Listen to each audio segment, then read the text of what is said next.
Cathabula was a universe inside another universe. Inside the second existence held a third universe. In the deep chasms of these interwoven universes lay the hollow Ganglaheshamot, known as Ziazarang Behemoth, or Toragmod. Ganglius had many names carried through the unceasing whisper swirling through the unlit cosmos.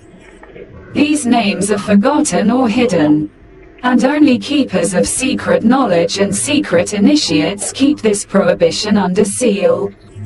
A conclave of human mystics knows fragments of this matter, but this theme comes from beyond. Drifting among the stars, the seal of mystery extends, along with other secrets, among the initiated star guardians. This secret is also a fragment of the Dogathamata of the sages of the temple at the center of Entea. But there are times when the whisper of the wandering voice plays irresponsible pranks by uttering forgotten and once forbidden secrets and giving those secrets to inappropriate listeners. In this way, the forbidden names reached the minds of various star dwellers. In time, the various ganglia names once spread outside the closed mouth of the diseased cosmic tissue, and unprepared denizens learned of these names. These names were among the admitted knowledge and not so shrouded in deep secrecy. These names were Mazanringzus, which was mentioned throughout the pages of the ancient teachings of Lucaris and is also one of the forbidden that should not be mentioned. But there are others. Some of the others are Anakanagan, Turha, Harihi, Rigahot, Hagrohagi, Turhor, Toahormod, Tomord, Masantaris. The last name among some of the scrolls that stood out in the light of the dark glow was that of Goemod. But besides these names there were many others. But they all represented avatars of the same holy and holy image, and whose reviling by the imprudent always brought with it its unwholesome responsibilities. These names written in some of the commonly available languages and also in the allowed languages are mostly harmless. But pronouncing these names, or spelling them with the symbols of the primal speech, known as Yaga Gavul, or some of the synonyms of the forbidden languages. Before unprotected entities of dwellers to whom these names have reached, those dwellers become in liquid of betraying, corruptible sap or dust of perishing life. Flies are one of the many agents carrying words from the language of forbidden speech. Escaping through the rifts of V.o.o.R.B, left ajar by the last great passage. The flies departed in the form of diseases, black swarf soot, and cosmic tapeworms that found their spores among the worlds. And then the flies by their word signal began to transmit the names among the worlds the flies reached. This deep meaning of the names is embedded in the mysterious buzzing speech of flies. Acronym, also known as acronometon, acronometolore, is the obelisk blocking the fusion between the worlds. In this way, acronometolore is a barrier stopping the river Varta. Vik had many names: Voria, Voriag, Vorgtag, or the oldest name by which the stream is known, Vigorgtad. Vorgtad flows through Acronym and flows beyond it, continuing through existence. Once Arcanome, known among cosmic whispers as Nolotronym, or more commonly known as Gilutha, opened, it made way for numerous portals ripping through the spatial cosmic fabric. The rupture inadvertently allowed the passage of numerous objects, forms, and entities out of the dark universe. Once outside the confines of Cathabula, the wandering visitors may see the horizon where the tails of the remaining realms of existence join the womb of the universal Mother Universe. On the horizon rose the blue sphere. the embers of the great star of the Oranomy atoms, and more structures of existence. But at this stage of its development, existence outside the dark realm was already far away in its events and was inhospitable to new settlers. This existence was overrun by Titanic space-blocking superconstructs, and the sentinels of existence, the Elentari, roamed the shadows of the unlit regions on the fringes of the common universe, as well as outside the common universe itself. If the humans were to assess the situation the Soarbnoms were facing, the humans would determine the strategic approach as the most appropriate course of action in this case. Soarbnoms have a different form of thought than humans. But if the sapiens could see the visitors' actions, they would define these moves as strategic. Soarbnoms moved in many ways through space, but they often moved by drifting through the waves of cosmic flares and the solar wind of glowing stars. Drifting on these waves, the Soarbnoms tore apart the sheets of cosmic matter of space and, like poisonous cockroaches, burrowed into the cracks and crevices beneath the main cosmos, aka the alternative cosmos. Unlike almost all other species, the Soarbnoms were capable of living in subspace. It was a special Soarbnom unique ability. For this, the Soarbnoms also built intelligent worm parasite machines capable of developing subspace, creating subspace tunnels. The Soarbnomian wormholes were worm mouth portal holes dug by mechanical worms. These were mouths with poisonous teeth tearing at anything that tried to pass through them without permission.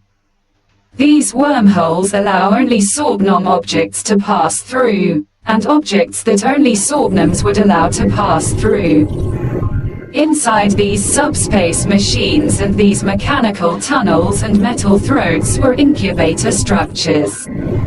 These networks of metallic underworld systems made life possible for any Soarbnom dweller. In these structures lived the Soarbnom intabiomes. The intabion were sentient systems of parasites, now evolved into intelligent beings building their own subspace-dwelling civilizations. Moving unseen and oftentimes in subspace, the Soarbnoms watched behind the walls of the meta-fabric of the main cosmos space. The visitors knew that the blue sphere was difficult to penetrate.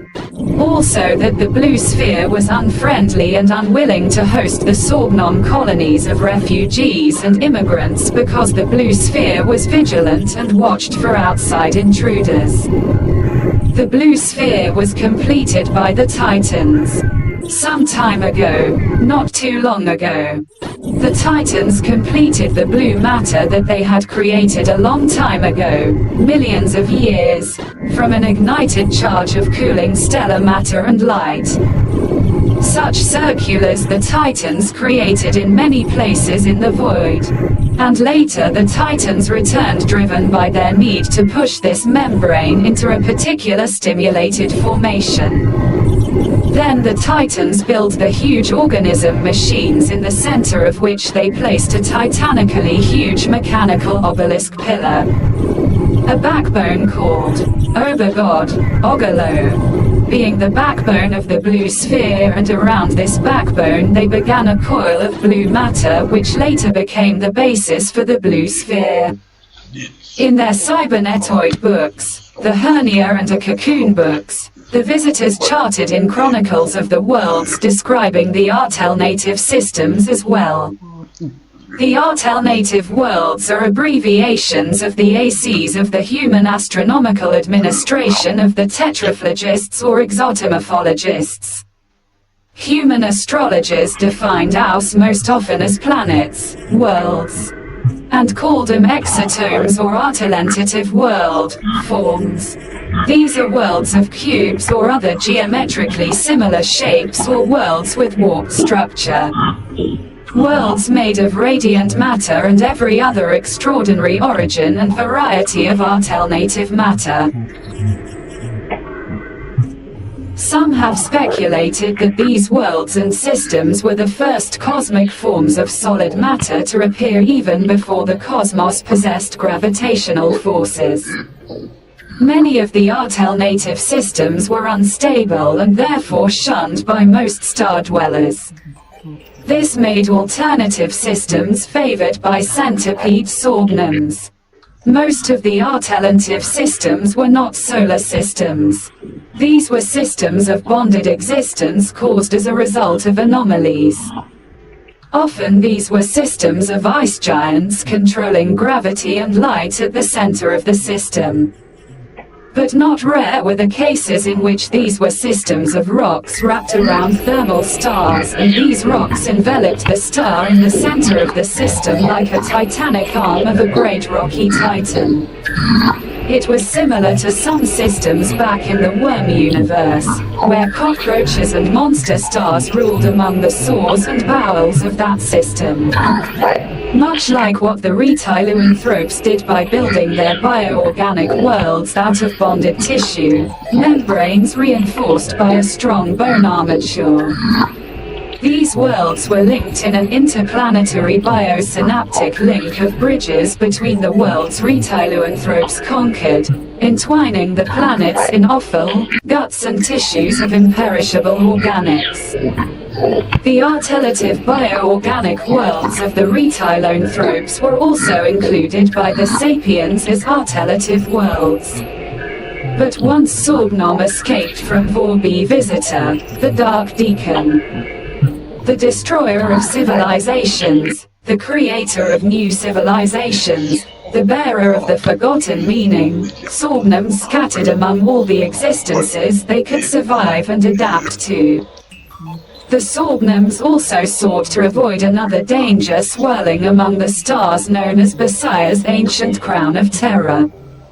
There are times when one V.o.o.R. is enough to wipe out entire races. And many times the old V.o.o.R. have behind him tens and hundreds of thousands of destroyed races. The V.o.o.R. or Bekiathans are not interested in captives. And once replacing a race or species with their creations, the V.o.o.R. rarely return to the same place. The V.o.o.R.'s Organ K.o.o.R.B laws from the crown of ancient dread roamed everywhere without restriction. The lairs of the V.o.o.R.'s could be in the most unexpected places, in the cores of radioactive stars, in the throats of black holes, in the depths of dead space of cosmic swamps of gas and cosmic plasma, to the depths of habitable worlds or worlds long dead. Forgotten in distant space cemeteries of regions deprived of starlight and enveloped in impenetrable darkness and numbing cold. In hierarchies of Soarbnoms, Soarbnoms vary according to the colors of darkness, and they pass into every form of the light spectrum of this concept. Their forms range from extremely warm colors, through colors reminiscent of cobalt and azure, crimson, colors of a specific steel, to colors of an extremely dark form. Once after they arrive on a world, the benevolence of these black-clad visitors accompanied by clouds of buzzing flies begins to prove their sincere intentions. The impregnants use devices called mutators, adding new organs as a donation to the local inhabitants. These organs benefit the local inhabitants by opening their minds to knowledge and abilities to perceive the word of the first truth mentioned in the Old Testament from the Great Book of the Eternal. Wisdom Hernamuda. Soarbnoms have no perceptions of war as an ultimate goal, and they do not convert their cultists solely into weapons. Instead, impregnants often give new meaning to their followers other than self-sacrifice. In itself, this meaning is not war. This meaning may be a new mechanical existence called psychological, psychometric, psychomatric mechanics. These sentient machine-turned employees are called cybernetids. And they use their strange new machine-like lives to assemble cables, circuit boards, systems, and mechanical parts to build, not destroy. Cybernetics are not turned into weapons, but into engineers, builders, and locksmiths working on visitor consoles, in some cases providing organic math of numbers to these machines. Other inhabitants who were rescued by the visitors were given the opportunity to transform themselves into the expanded flesh known as the biochamber. Biochambers of unfolded flesh is a carpet of transfigured flesh. In this carpet, the large caterpillars Soarbnom, also known as Soarbnoms or Soarbnoms, breed. Soarbnoms enter Soarbnom bodies and repair the bodies of injured Soarbnoms or those afflicted with a rare cosmic disease. Soarbnom enter these organic dispensaries and healers and bury themselves inside this organic carpet to get their bodies repaired. There are varieties of these organic rugs. Another such fabric is repair fabric. The repair tissue, although a living organism, spreads over damaged or injured machines and heals their injured metal and viscera, mechanical organs, through special biolice, fungi, microbes bacteria and organic mold. This is an action very similar to what the Soarbnoms were doing back in their universe. In Soarbnom, a universe of festering sores, chasms, decaying tissue and dying matter. Needy Soarbnoms had their soil. Soil is specially created by impregnance, a synthetic soil enriched with nutrients that the coffin, while it is buried, seeps and gives these useful elements to the creature sleeping in it. This process for them is at the same time sleeping, at the same time eating. Very similar is the case of the dwellers who can turn into trees with external flesh where their organs are already located outside their bodies. These lucky donors then become a Soarbnom nutritional food supplement. This activity, common to most Soarbnoms, is very similar to the actions of the Soarbnom necrobiologists known as silver necromancers.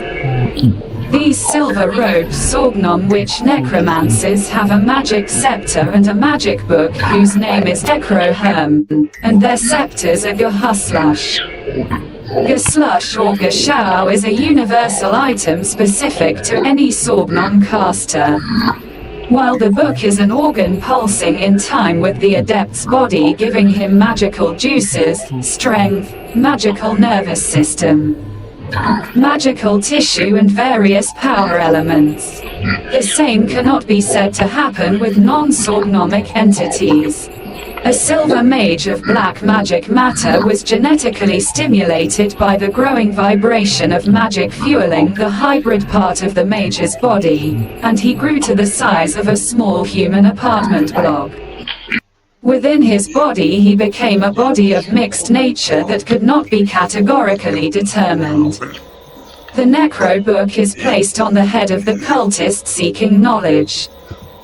The necro book then fuses with the flesh or material of its victim, endowing the victim, God bio-blessed, with new additional organs growing outside the victim's body, turning the needy into a bio-tree. Organ donor.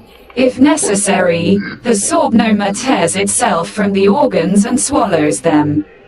The absorbed organs enter the body of the silver necromancer, crawling as co-meons, parasites, symbionts, and crawling inside the body find the exact damaged, diseased place of the respective Soarbnom, absorb its diseased, injured or dying organ and settle in its place.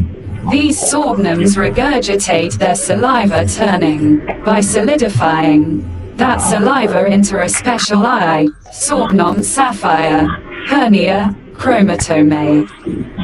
These stones are extremely suitable for rituals, implanting themselves in the very brain of their recipient, thus connecting him telepathically with the Soarbnoma mentor. Sub-V.o.r.Bs are the same or similar sich stones resembling crystal balls and are made of several sich salivary stones united into one common stone. The Soarbnoms have numerous material derivatives of the V.o.r.Bs stunted in their evolution or deviated from the web of the evolutionary tree, becoming a completely different material. Silver V.o.o.R.B is just such a different material. V.o.o.R.B contains threads of V.o.r.B is V.o.r.B that has not formed into structural V.o.r.B and therefore has become resin, soap, foam V.o.r.B. Soarbnoms have many different factions depending on their understandings and the elements they work with. But the linking element, elementum parasite, among them is a special synthetic lava entering a Soarbnom, bringing its bonds into it. Then this Soarbnom spits out this lava so that it can come into contact with another Soarbnom professing a different element, and so the two Soarbnoms bond. Soarbnoms have motivated adaptation responding to highly charged fields coming into contact with special Soarbnom adaptive cores. This allows them to exhibit a motivated transformation, changing their integrity, rapidly adapting them to the new habitat environment. Soarbnoms reproduce in many ways. Sometimes their drones are born from eggs. But in extreme cases, not only the drones, but also any other Soarbnom can be born from an egg. It is a programmed reproductive process designed only for special situations. The Soarbnom engineers extract emeralds from their bodies and leaving them in an external environment, the emerald germinates, beginning its development. Emeralds are sort of Soarbnomic eggs and embryos simultaneously developing extra-embryonic in an external environment. Impregnates share a large amount of their biological knowledge with their hosts. This love transferred as a gift to the natives creates an organic synergy connecting groups of inhabitants in an intertwining web, turning the entire planet into a garden of phosphorescent mineral and crystalline existence. This merging into organic synergy promises a piece of heaven for the wandering soul of a wandering traveler searching for his home. The Soarbnoms are always in the company of their assistants and bodyguards, the Theodian Cerberi. The features and external markings of the Cerberus, like everything else created by the Soarbnoms, are subject to the canons of universal beauty. But in the eyes of humans and in the senses of most non-Soarbnoms, this beauty is vicious. And these creatures are ugly monsters ready to do anything at the bidding of their masters and ideologues. The ideolos, these messengers of the dark seal and exalted fall, bear their cursed wisdom for the benefit of the greater universe, and their dedicated servants are willing to do anything at the bidding of their Soarbnom saviors. Some of the companions are generated by the artificial intelligence of the Soarbnoms. These are the meta-consciousnesses that created many and various arbitrary creations, among which are the Cerberus Puranas. Soarbnoms carry the colors of madness, the colors of darkness, and the mirrors of twisted parallel truth. Oftentimes the mirrors are the link between the Soarbnoms and their mysterious advisors. The Lord of the Throne, the great hermaphrodite Maharaforlak, known among Earth's human inhabitants as Satan, Nahalianaga, whom the Earth sapiens called Death, and other rulers of the imperishable universe are frequent clients of these tireless servants of the impure forces. However, when some inhabitants leave their cradle of existence or universe, those inhabitants can count on entering another, but similar to their existence. If the host existence has a very different nature from the nature from which these traveling entities came, then these entities cannot live in this new existence. This phenomenon, called the incompatibility effect, applies in almost all cases, and Soarbnoms are no exception.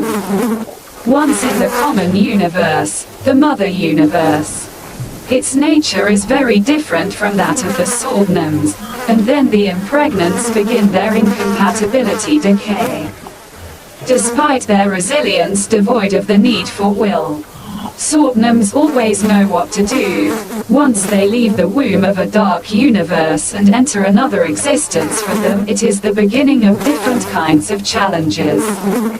Soarbnoms do not get sick, but because of the incompatible existence, they begin to disintegrate, but before that, they weaken and begin to get sick. It is also possible that they begin to lose their motivation to develop in their eternal pursuit of knowledge. The quantum computer presciently created by the impregnating visitors before they even left the womb of the dark universe. The quantum computer recalculates the Soarbnoms, thus making them compatible with the new existence they are in.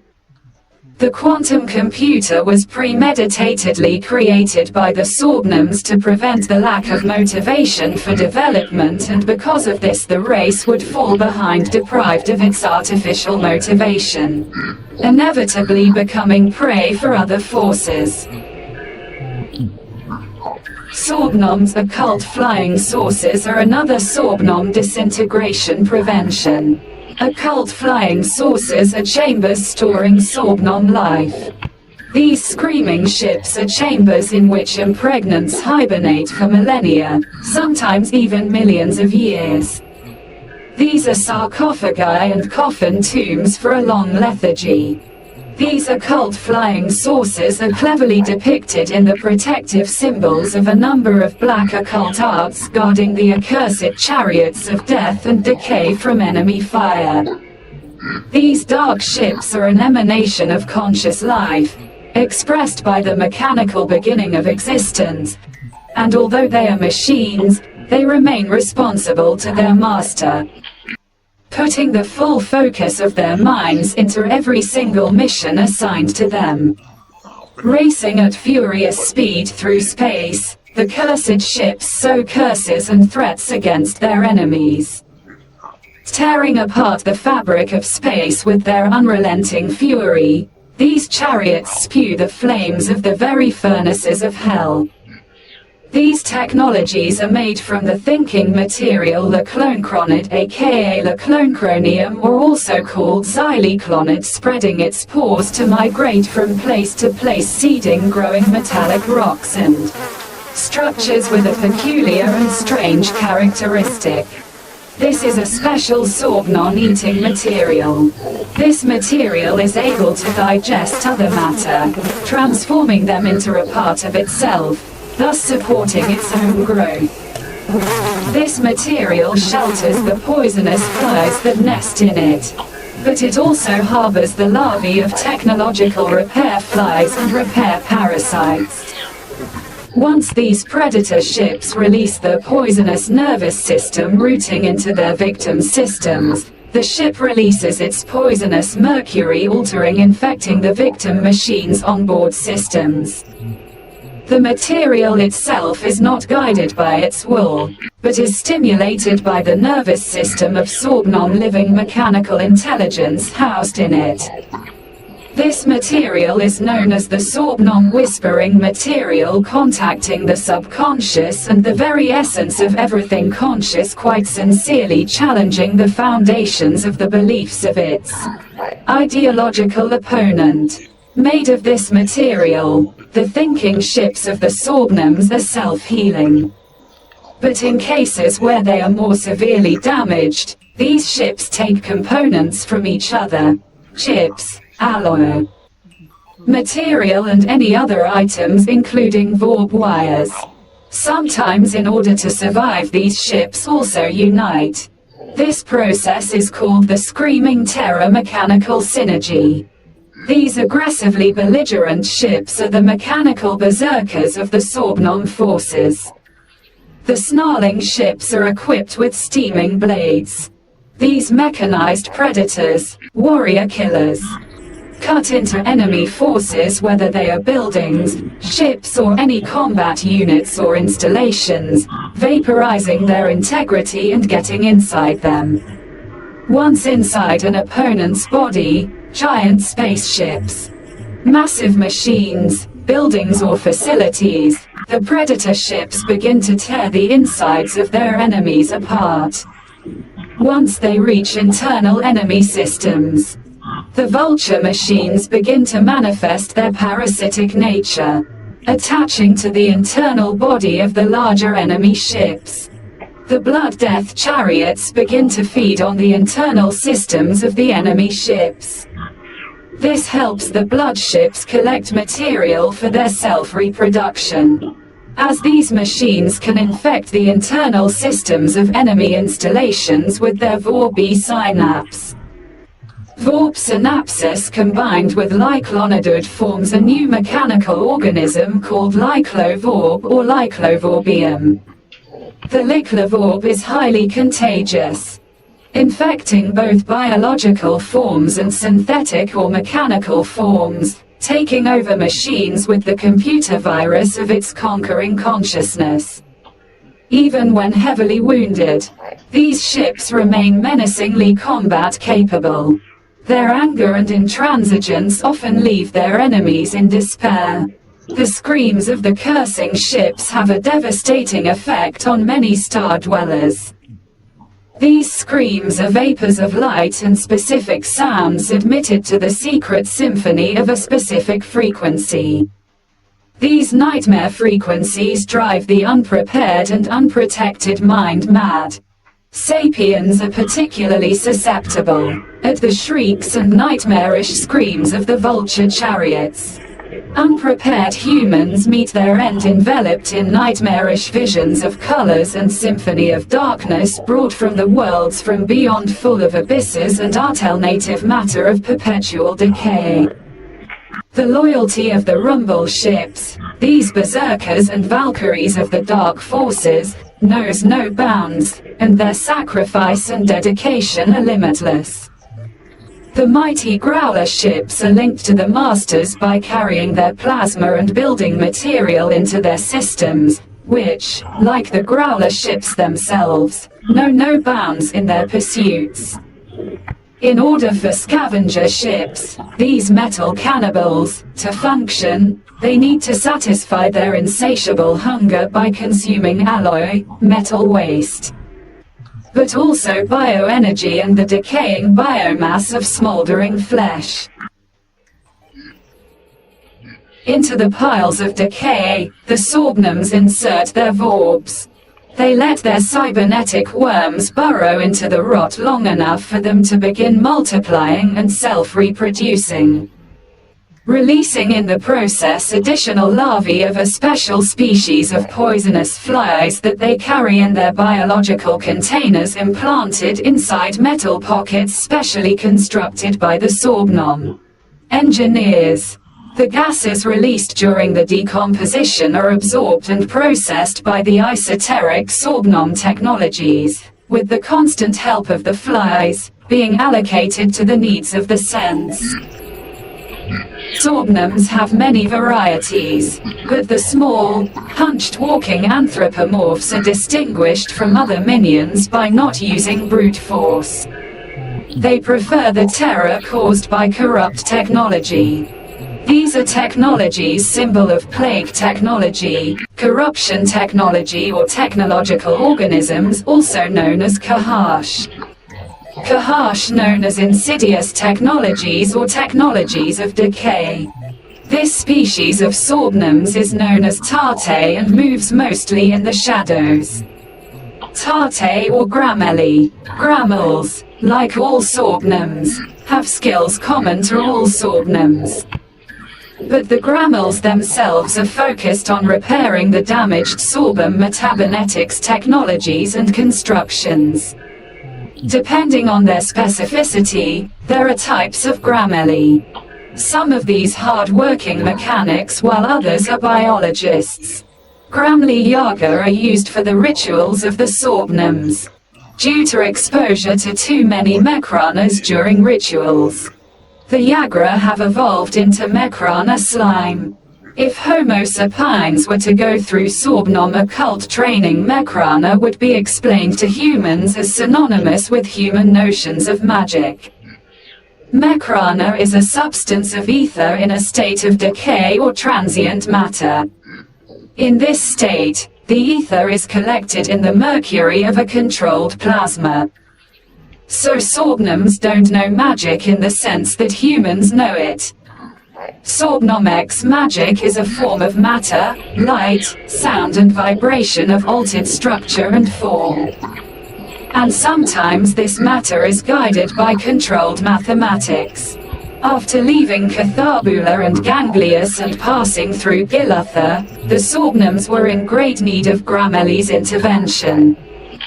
Grameli repaired the damaged alloy machines and also repaired the unintelligible machines, the cybernetids, the organogenesis, and the rest of the alternative forms of existence that were never understood by most of the star dwellers, inhabitants of the common universe.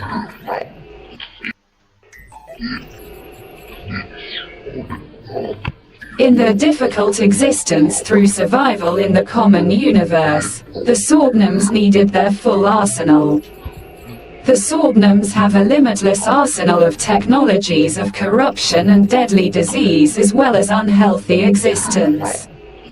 Their technologies are the abomination geometrite. The mutants carrying quantum crystals and variable resolution generators, the poison flies, the crawling dogs, and quantum theories from the living word taken from the Book of Tainted Speech. One such famous theory is the nightmare of dark happiness, or the poison of eternal wisdom. And she, like many other elements throughout the pages of the contaminated word, eat away at the unprotected and unprepared consciousness like a disease and deadly infection, placing in it various psychic germs that germinate over time in the minds and later in the bodies of their hosts. The ideologues, visitors of impure speech, come bringing truth to the eyes of the blind, giving the blind insight into the truth of the primal creation. This secret has been skillfully concealed and guarded for millions of years by various orders and secret movements. According to the Soarbnoms, the main culprits for the fall were several orders. Most responsible were the Fathers of the Great Universe, also known as Universal Peace and the Light of the Great Simplification. It was they who were one of the main culprits of the false doctrine of light, trying to deny the inevitable end, creeping as a foul teaching among the stars from time immemorial. Soarbnoms. These messengers who passed through the throats of the great plagues, themselves appearing in the form of flies from the plague of the abyss, carry the word of the unadulterated truth, infecting, corrupting, burning the hearing of the one who dwells in blissful delusion. These bringers of dark light, born from the brood of the cursed, primal darkness, are unrelenting in their preaching of truth and meaning. The Soarbnoms are messengers of the sprung bones known among the cults of the old law, kept in the shrines of Malhar and Moloch, as the ancient bones or the leper bones, to tell creation of its inevitable end in the tomb of decay where all the dreams of mortal life end. The culprits punished for their transgressions receive different sentences corresponding to their misdeeds. It is then that justice is brought upon the preachers of the light brotherhoods, who will be transformed and reworked into mysterious mechanisms whose cables of the victims turned into living machines are attached to the web of the new meaning. Others will be transferred into the mouth of one of Ganglionish's omnivorous names, where they will be imprisoned in the existence of hair on bones. There, the prisoners would be entangled in living mountains of hairy tissue penetrating every orifice of the victim's body. These hairs form whole worlds of hairiness of reality. It is hair grown on Titanic bone worlds. These are stillborn worlds, an emanation of death itself. The inhabitants of these worlds are the giant Noxia embryos. These embryos were never born alive. But despite their death, these consciousnesses exist to function, to impart their wisdom. Wisdom gathered through her existence on worlds devoid of time. The delinquent prisoners thrown among the hair on bones will be glad, if they are sentient species, to learn of the existence of more vices. Insectodomia are also known as the insectoid universe of diseases, where the punished will receive artificial bodies through reincarnation. Then they will be cast to be reborn through their new bodies for countless unholy millennia, to be gnawed to death by various denizens and insects with insatiable hunger. Vermin and disease, until their very essences decay and turn into a froth of snot and mucus. This slime will be food for the vile nature of fungi, worms and soil dwellers of the insect universe. There are still endless reservoirs of punishment for sinners of the light. These punishments can be inflicted on light preachers, although in most cases impregnants maintain their neutrality, refusing to interfere with the existence of other species. But the rare cases of punishment are often caused by sudden necessity. But at this point, the primary mission for the Soarbnoms is to survive the myriad trials and challenges beyond the path of star matter. A view revealing itself after leaving the toothed gates beyond the confines of Ganglionash and after leaving the gates of Acronum Gilutha.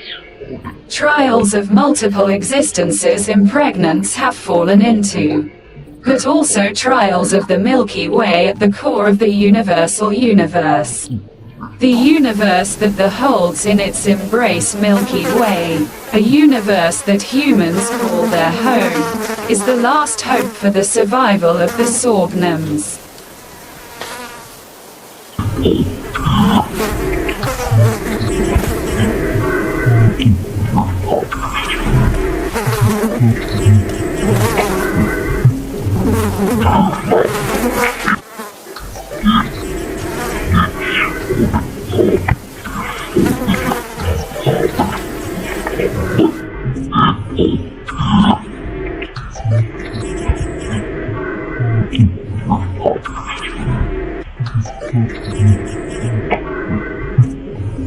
Oh,